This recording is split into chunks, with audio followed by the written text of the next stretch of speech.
Hey there, we're at episode 9 now. I continue to surprise myself. I am still going strong and feeling great. I keep pushing myself to new heights and trying to be the best at everything I'm doing. NA has been a great just program. It's definitely working. I'm having a lot of success, having a hard time reading through the book, but I have a hard time reading in general. But I'm making it through, and no, it's really rewarding. And I've almost been to all the different meetings. Well, I got another one more, I think, one or two more places I haven't been yet. So that's mostly just because of distance and weather, but hopefully that shouldn't be a problem much longer with spring coming and then being able to be mobile again. I feel like I'm finally, you know, accepting Nathan's gone. I really, like, I kind of forced myself to have to, like, he's gone, and I feel great continuing to go, not just because I I want to keep going, but I know that's what he would want to. The thing about people that bring out the best in you, whether they're here or not, is that they leave a mark. They leave a mark that never goes away. They will forever influence your decisions long after they're gone because they were that special. Sorry. My grandmother was one of my greatest people I've ever known, and she left a major mark.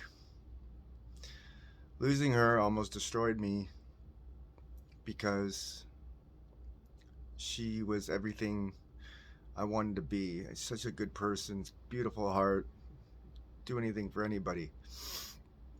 And when she left, she my whole world came crumbling down, and it was a snowball effect to that too. What led to my addiction? It's not that that was the reason. There were multiple reasons, but that was a huge part of the ball rolling there. I didn't know how to process that.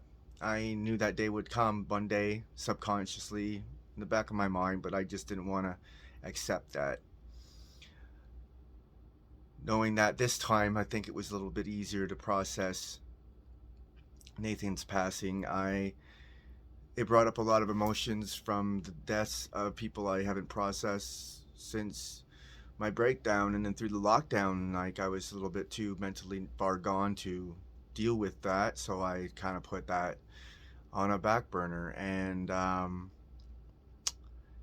yeah, and it just brought it all up. I lost quite a few good people. I lost my cousin Jared, and I lost a lover and a friend, Mario, and those were the ones I was really close to. And that it was hard. It was hard because I ignored it up until this point. I was kind of forced to acknowledge all of that all at once. It was very difficult. Once I realized that that was bringing up those feelings, it made me realize that I never processed those deaths. It made me realize that I was still holding on to the memories of them still being here. I never got to say goodbye. There was and never made it to any funeral. That's a huge part of like closure and saying goodbye, and having that, making that peace with yourself, and that they're gone, and not having that. I felt that was, I couldn't get over it. Like I was holding on to it, but at the same time, I didn't want to acknowledge it. If that makes any sense. The mind was funny that way, but I think I'm finally at acceptance for everybody. I've been thinking a lot about it nonstop. I haven't got a decent night's sleep since Nathan died, and it's been very staggered, but it's getting there. I am I know there's no timeline for someone to be better. There's no exact procedure to go through. Everybody's different and everyone deals with it a different way. Going through it in a positive mindset this time is the first time I've ever gone through losing people, someone, and I feel like that's what's made the big difference. That's what's made the big difference in everything that's happened lately. I know for a fact that, when Evan messaged me trying to get back in my life after that was one of the biggest freaking triggers for me in the past. And I know that if I would have broke down and did drugs that day, and then I would have had Nathan. I found Nathan what happened right after the day after. Um, that if I was already on drugs when I found out about Nathan, there was no coming back. That would have fucking killed me in the state of mind I was in, and these videos would have stopped then there. But I didn't use. I didn't think about using. I immediately thought, get myself to a meeting, call somebody, get support, talk to somebody that you love and care about, and tell them how you're feeling. It it sucked there, but they helped. They were there. They answered. They talked to me. They made me feel good. They made me be able to process it the healthiest way I could. And thank you all for that. Everybody. I can't thank you enough to say, like, honestly, the last week of everybody being able, spending time with everyone and having one-on-one time with some of my oldest friends, reconnecting has been so special and meant the fucking world to me. It has healed a huge part of my heart and given me more strength than I ever had before. So thank you all. I'm so blessed. I feel so lucky to have all of you in my life. So thank you. I'm happy to be where I'm at. I feel I still don't regret anything. I still don't regret anything that's happened to me in the last however many years. This is this is making me so strong.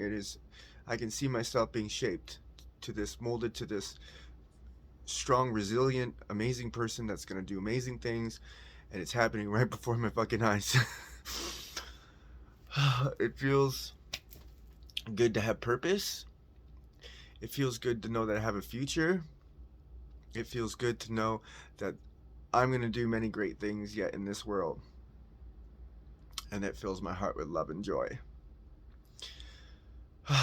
I'm in the process right now of uploading these videos on YouTube and creating a YouTube channel. I did try that once before, but I kind of gave up on it. But this time it's going to be different. This time people are going to track my journey with me. People are going to be here, and I'm going to be completely 100% open and raw to hopefully touch somebody's soul and open their hearts, and pray to, like, I help somebody see the light. I save a soul. I help somebody get sober. And maybe that's, and if that happens, I feel like this was definitely not all for nothing. It was definitely, I'm happy to take that. Because going through this has been one of the hardest things in my life, and anybody else's that they've had to go through. It's not easy. Most people don't make it. Most people don't understand. No, never will. But if you're watching this right now, that means you have a need, a want to be sober. And all I can tell you is just keep going. Fall down. That's okay. Pick yourself up. Keep going. Don't stop. Don't turn around. Don't backtrack. You'll find the light. If you want it bad enough, you'll find it, and we will make it out of here. I want my life to mean something. I want to help people. I don't want people to go down the same path I went through, even though if that's part of your journey, that's part of your journey, but I just want to make a difference. And only us addicts will understand us other addicts, and that's a fact. Sober people will never get what we've gone through, what we've been through, how we view ourselves, how we view the future, how we view our lives. They'll never get it, but we will get each other. we will be there. We support and look out for each other, and we help each other through. We can do that. It's possible. NA's proof of that. AA's proof of that. Together we are unstoppable as a team. Divided we fall, and that's a guarantee. So stay strong and keep moving, and please keep watching. If you're having any kind of success with your own addiction, or this is helping in any way, just keep going and follow me, and you'll follow me together, and we'll do this together, and we'll make it together. That's it. For that I pray. So that's what I got to say today, but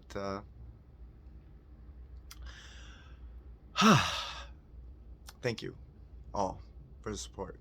Really. That's all for today. Bye.